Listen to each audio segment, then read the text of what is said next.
Hey guys, this is Tina. Welcome to A Homemaker's Journey. Today I am going to be making pinto beans in my Instant Pot. I don't know if you guys have ever made pinto beans or not, but I want to have some pinto beans on hand because I'm going to be making chili. I want to have some refried beans, and I also like just southern pinto beans with biscuits and you just use that biscuit to soak up that broth that's in the beans. So I wanted to show you guys how easy it is. This is, again, one of those pantry staples that we have when we are preparing our pantry for emergency, and these are some recipes that you can make in case you were wondering, how do I use pinto beans? How do I cook them?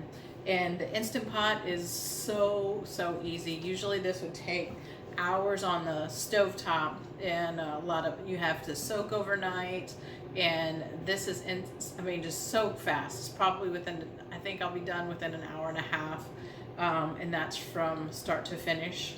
And so I wanted to take you guys along with me and show you what I do to make my pinto beans. And so first I have 1 tablespoon of bacon grease. So I made my bacon, and I keep my bacon grease in the refrigerator in a container. So I'm going to start sauteing 1 onion. So I'm going to turn my Instant Pot on the saute mode. I don't know if you guys have an Instant Pot, but there's a saute mode here. And get that bacon grease hot, and we are going to saute our onions.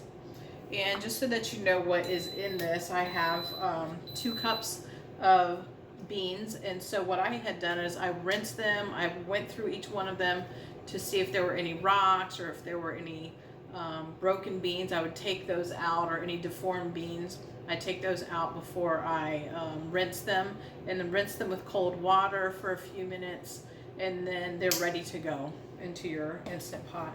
So what it calls for is 8 cups of liquid. I use chicken stock. This is 4 cups. The boxes are 4 cups. And then I also have another 3 cups in here, but I'll make it about 8 cups total. I also use a little bit of chicken bouillon, and this is one of my go-to things. I also use the chicken base that you keep in the fridge, and it's a paste. And but I really like this to keep on hand, especially for emergencies. So I'll probably put about a tablespoon of this in, because of this just does not have the flavor that I want to have in there. And I have 2 dry bay leaves that we'll be putting in. We'll add about 1.5 teaspoons of garlic. This is minced garlic that you get when you can go over to the produce section that's usually stored over there. And I have some oregano. This is oregano from my garden this summer that I dehydrated. Chili powder, cumin, some pink Himalayan salt, and some crushed red pepper. So like I said, we're going to start with our onions. So I'm going to pause for a moment and come back and let you guys see that as I get these onions going. One thing that I did forget to mention that I will be adding to mine along with the bacon grease is a country ham steak, and this is cured, so it's pretty salty, so it's going to add a lot of flavor. So I probably actually will take out that Himalayan salt and just use this as my seasoning, my salt seasoning for that. So what I'll do is I'll take these out. It's very thin. Let me show you. You can buy this in the grocery store. Usually it's by the bacon. You might find salt pork or pork belly there. So they're very thin, and I'll just be cutting those up into strips and putting them in with the onions as I'm cooking them. All right, so I've cut up my ham steak, and I'm going to toss this in with the onions.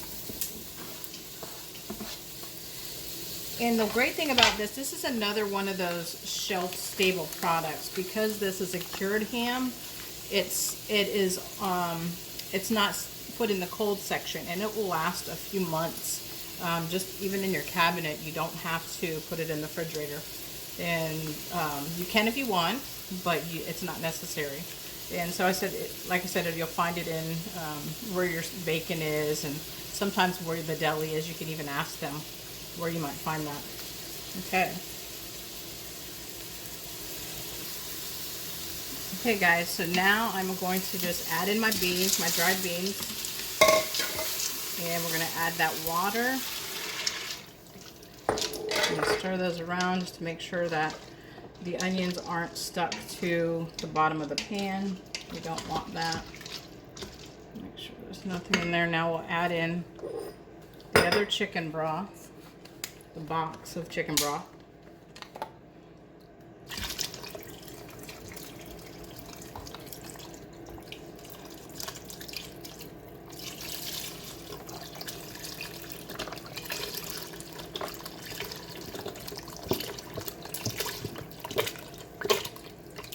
Okay. So like I said, the ham will add that saltiness to it. So we're not going to add that. I will add the bay leaves in there. And pop those in. And I'm going to add some garlic. So this is, I'm just going to add about, like I said, about here. Let me pop it on here so that we can see it. It's about a teaspoon right there. So we'll just add that in, mix it in to add some flavoring as it's cooking. We're going to add a little bit of chili powder and about a teaspoon of that. About a teaspoon of the cumin as well. I love cumin. I don't know about you guys, but it tastes so good to me. And then we'll add about, let me see. I'm going to add about, here's a teaspoon of that bouillon. I'm going to add 2 teaspoons just to give that a nice flavoring.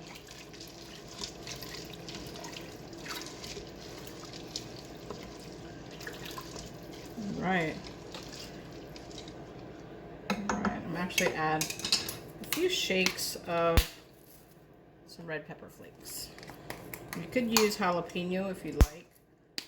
Let me see. This is about 1/8 of a teaspoon. And we're going to cook this for about an hour, 1 hour. And then we will allow it to come to do a natural release. And our beans will be done, and I will take out a portion of that for refried beans, and we'll have our southern beans, and then I'm going to make some chili if we have enough left over. So we'll see about that. But let me show you guys my settings on my Instant Pot. Okay, so I'm taking it off saute. I'm going to cancel that. And then I am going to go for beans and chili, but I'm going to go up to an hour. So we're just going to add, because I like my beans really soft, so I like to do them for an hour. All right, so it's an hour, and it's on normal pressure. Now we'll put our lid on. Always make sure that you go to sealing, not venting, once your lid is on and secure. Show you that.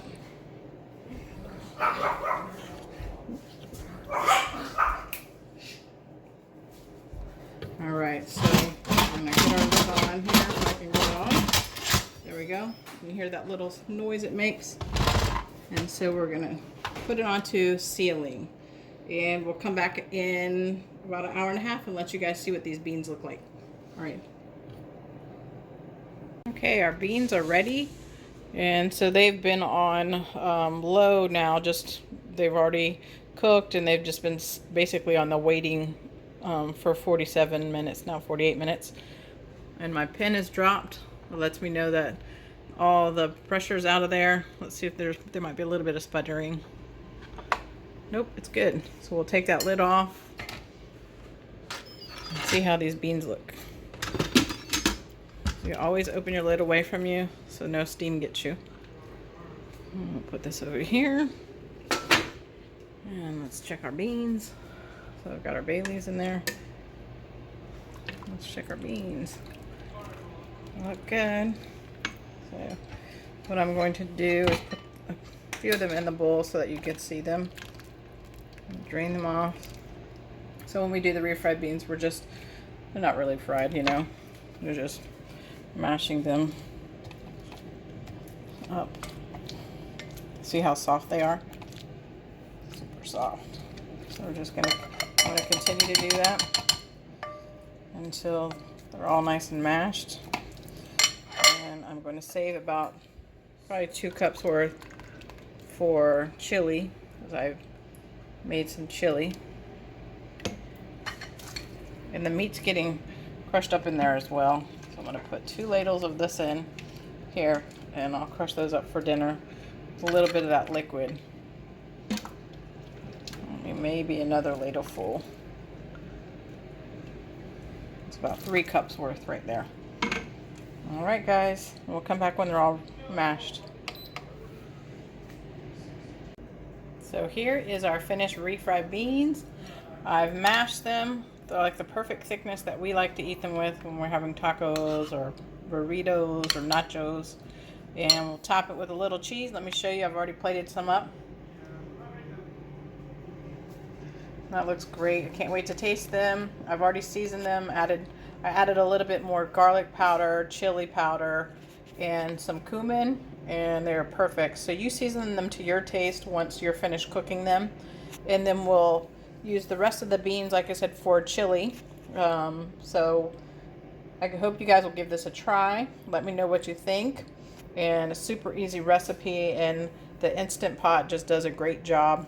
You can use the Instant Pot doing the same method that I did for lima beans or navy bean soup, any type of beans, black beans, the same method, and you will get terrific results too. You guys have a wonderful day. God bless you.